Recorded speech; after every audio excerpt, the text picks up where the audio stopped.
La conquête imaginaire de l'espace.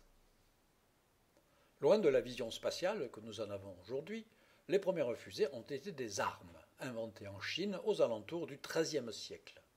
Ce ne sont alors que des tubes de carton contenant de la poudre dont les tirs très aléatoires étaient dangereux même pour ceux qui les allumaient. C'est en 1500 qu'aurait eu lieu la première tentative de lancement d'un être humain à l'aide de fusées. Fonctionnaire de la cour impériale, Wan Hu rêvait de se rendre sur la Lune. Et c'est en regardant un feu d'artifice qu'il aurait eu l'idée d'utiliser la propulsion de fusées pour s'élever dans le ciel.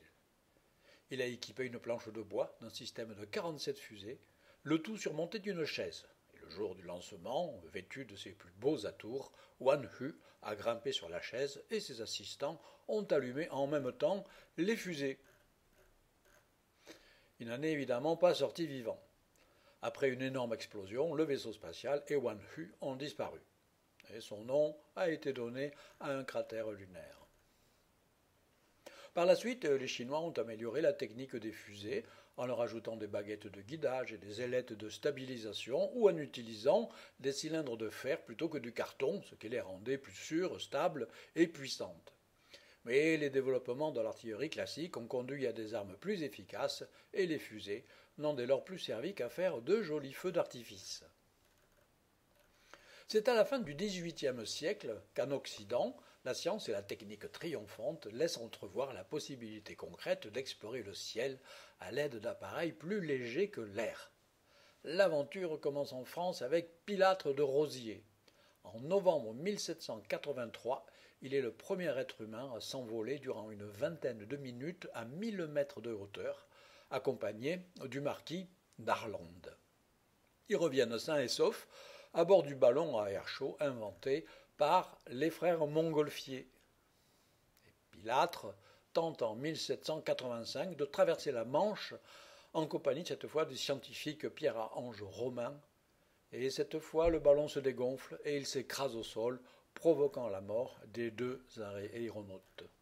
Ces cartes postales du XIXe siècle commémorent ces événements. Dès lors, la conquête de l'air se développe. Les auteurs rivalisent d'imagination pour concevoir des moyens techniques de se rendre dans l'espace interplanétaire. Les romans de Jules Verne en constituent les premiers exemples.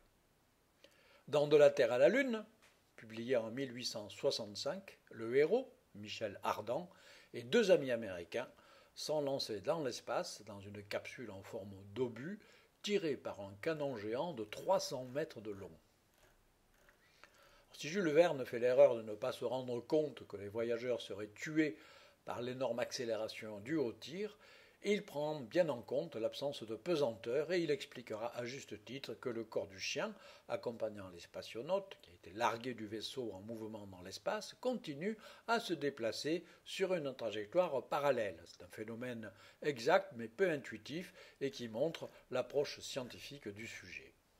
Et Jules Verne poursuit avec Autour de la Lune, un roman étonnamment prémonitoire par rapport aux missions Apollo qui se dérouleront exactement un siècle plus tard.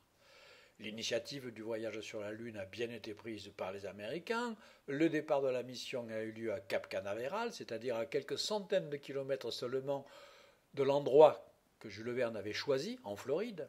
Il y a bien eu 3 astronautes à bord de la capsule et la mission a bel et bien duré un peu moins d'une semaine. Et enfin, au retour sur Terre, l'engin imaginé par Jules Verne s'est bien retrouvé dans l'océan après avoir effectué son contournement lunaire. Une illustration prémonitoire, extraite du roman de Jules Verne, montre la capsule sur laquelle flotte le drapeau américain, récupéré dans l'océan de la même manière que l'amérissage de la capsule, des missions Apollo 9 ou Apollo 11, et la récupération de ces astronautes. En 1901, le Britannique Herbert George Wells, le célèbre auteur de La machine à explorer le temps, publie Les premiers hommes dans la Lune, où il imagine que le voyage dans l'espace est permis grâce à un matériau annulant les effets de la pesanteur, la cavorite.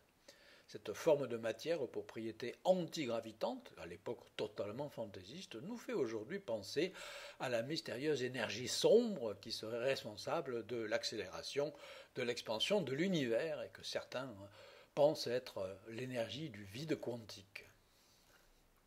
On voit ici l'une des premières éditions d'art du roman de Wells et une illustration qui montre les 2 héros du livre à bord de la sphère antigravitante faite en cavorite.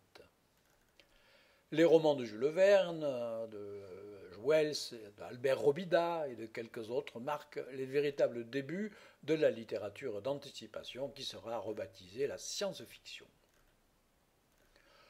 Le cinéma muet n'est pas en reste dans cette exploration imaginaire de l'espace. Et le très célèbre Voyage dans la Lune de Georges Méliès date de 1903.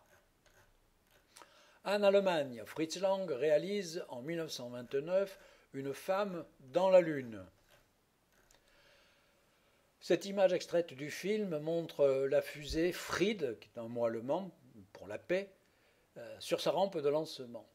Le film est également à l'origine du compte à rebours qui est utilisé en astronautique lors du lancement d'une fusée. Fritz Lang, en effet, a expliqué: quand j'ai tourné le décollage de la fusée, je me disais, si je compte 1, 2, 3, 4, 10, 50, 100, etc., le public ne saura pas quand le décollage aura lieu. Mais si je compte à rebours, 10, 9, 8, 7, 6, 5, 4, 3, 2, 1, ben cela deviendra très très clair. Fritz Lang a pour conseiller technique un certain Hermann Oberth, un ingénieur roumain, qui d'ailleurs perdra son œil gauche lors de l'explosion de la fusée devant faire la publicité du film. Et quelques années plus tard, c'est le même Oberth qui mettra au point les fusées V2, utilisées par l'armée allemande lors de la Seconde Guerre mondiale. D'ailleurs, les maquettes de la fusée du film Fritz Lang seront détruites ultérieurement par les nazis comme étant de nature à nuire au secret qui devait entourer la conception des V2. Bon, toujours est-il qu'avec les V2, qui sont les prototypes des futurs lanceurs américains et russes, on est passé ainsi du rêve à une inquiétante réalité. La suite au prochain épisode. Et si vous voulez garder une trace écrite de ce récit, je vous recommande la lecture de mon livre, Les Chroniques de l'espace.